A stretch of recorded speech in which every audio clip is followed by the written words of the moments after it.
Hi everyone, it's Kizzy. This is a fun and easy guide on transforming any pot into a stunning water feature with Hydria. First things first, we need to prepare our pot. Fill it with soil, sand, or any planting medium you prefer.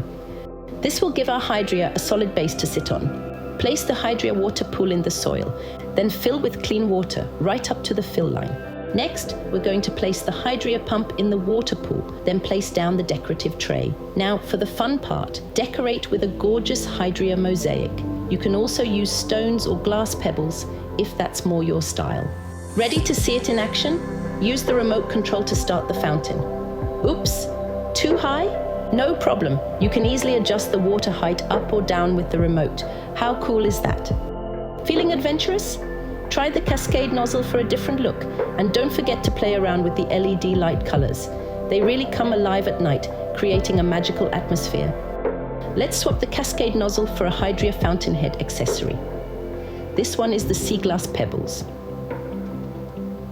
There are so many add-ons available, plus different color mosaics to choose from. Endless possibilities. Hydria has an incredible runtime of over 150 hours, or up to 2 months when using the 2-hour timer once a day. No need for mains power or solar. It's battery powered and completely customizable. Let your creativity run wild and design your perfect fountain with Hydria. One fountain, 1,000 possibilities.